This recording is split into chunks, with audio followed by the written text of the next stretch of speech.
Funny in a way, because they are shrinking and really have never before been so isolated in the United States and in the world. Because of Operation Cast Lead, which showed to millions of people in the United States who the real terrorists were, because of the massacre on the Mavi Marmara, where human rights activists were murdered in an act of piracy, those events caused a dramatic shift in public opinion in the United States and in the rest of the world in support of Palestine. And it's not just that, but the actual imperial aims of the United States, of their client state in Israel, Israel being just a proxy, a base of American military interests. You know, I mentioned earlier this new Middle East that the Bush administration envisioned. Well, what's happened to this new Middle East? Well, the invasion of Afghanistan, which they thought would be easy, they could topple the government, install a puppet dictatorship, go on to Iraq, easily topple the government there, set up a client regime, and then go to all these other countries where they had their sights set. Well, the United States is losing the war in Afghanistan, and actually cannot win the war in Afghanistan. The United States was nearly dealt a crushing defeat in Iraq, and if they are there one day past December 31st, they will be dealt another military blow and could still be defeated militarily in that country.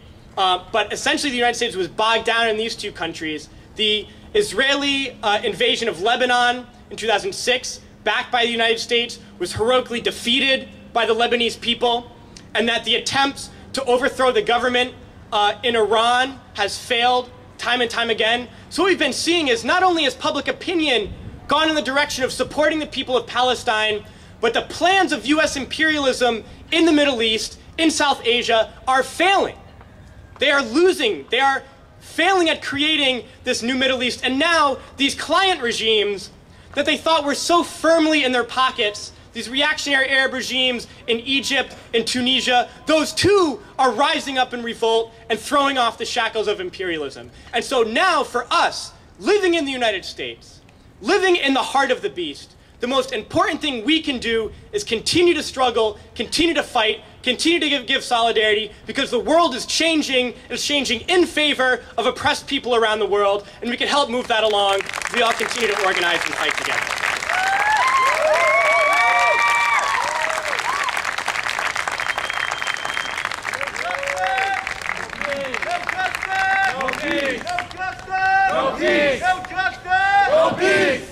Thank you very much for that. We have a few minutes for a question and answer session. Please keep your questions relevant, concise, and respectful to the speaker.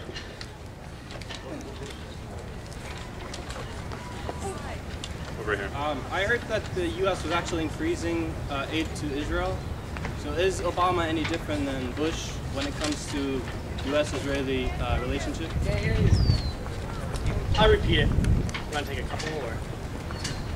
I'll take like two. Any other questions? Sure, why not?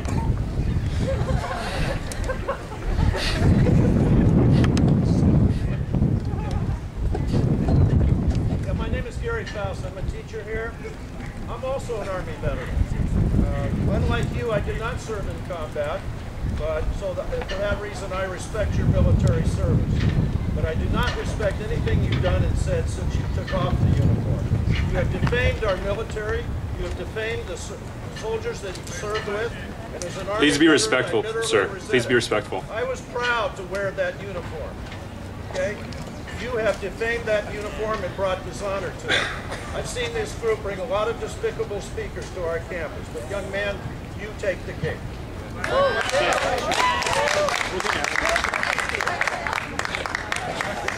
No, sorry. All right. It has to be relevant, though, and it has to be a question. It can't be a statement. I'd like to know if you guys have ever heard of World War II, the United Nations, Harry Truman, and the 1967 war.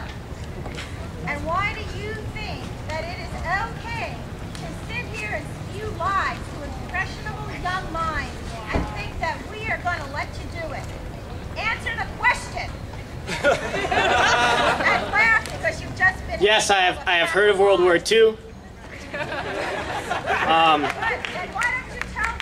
I know that following World War II, the Zionist movement, who had long been hoping to establish a state, used the atrocities of World War II to lobby governments and to say that there should be a reason for us to develop a colonial project, expel indigenous people from their land, and commit scores and scores of crimes against the people, using the crimes of World War II as a pretext. It wasn't the word expulsion. All right. It was Now, decreed by the United I think that's disruption, which is on the sign.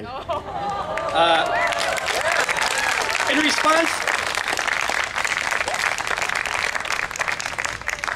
in response to my army friend, I mean, maybe there's a reason why myself, who has been to war, and actually the thousands of combat veterans who are now active in the anti-war movement, and who are now standing in solidarity with Palestine, with the Iraqi people, with the people of Afghanistan, why it is we who have come to this conclusion, and you have not come to this conclusion. Because war is not a movie. We lived it. And those who live it know the reality of it. And those who really live it grow to see its true character and the true reasons why we must oppose it. Now, I didn't take off the uniform. I still wear it a lot to demonstrations and stuff. But, if you're so proud of this military and this government, I mean, what would you say to the politicians, right? I mean, speaking to you honestly, as another veteran, right? I mean, the people that sent us, 6,000 of us to die, are millionaires in Congress, are billionaires that run oil companies. I mean, why do you have any loyalty to those people? How about have loyalty to the thousands who were killed, the tens of thousands who were wounded, and now the hundreds of thousands who live with psychological trauma and were refused any sort of treatment by the US government, now leading to this rash of suicides. Now, to get to the real question of is Obama good for Palestine and the increasing of US aid to Israel? Well, I mean, first of all, the president has a job to do, right? The president just simply takes the helm of the war machine of US imperialism, and it really doesn't matter much who is sitting in that seat. I mean, they have a job to do, and they all will do that with kind of minor variations. But I should point out that the interests of the United States in US imperialism is congruent with the interests of Israel, but they are not the same interests exactly, right? What does the United States want? The United States wants this garrison state, this attack dog in this extremely strategic region of the world. But Israel, the Israeli government, wants land. And so these two different sets of interests have been coming into conflict. And I think that we're going to see it play out a lot more now that a unity government has been achieved, which is a massive step forward.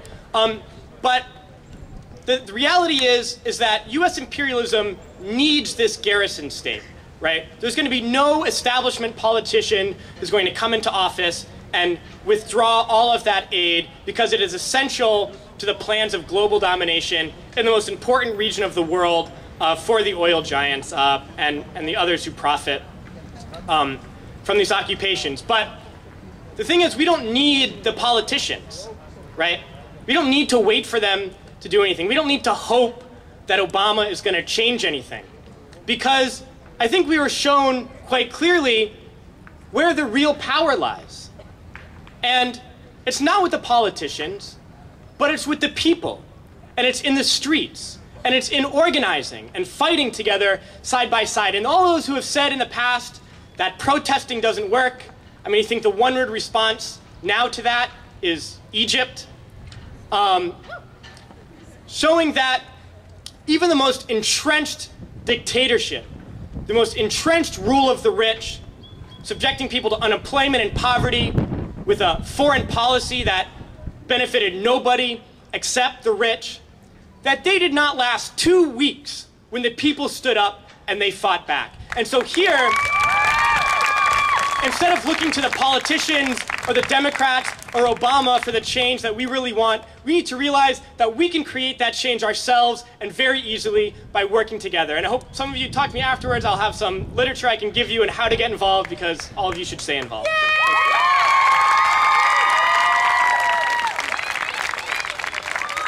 Thank you very much for that. That was very informative. Tonight we have an event at 8 p.m. at BS3 with Dr. Hatem Bazian, Senior Lecturer at University of California, Berkeley. Thank you.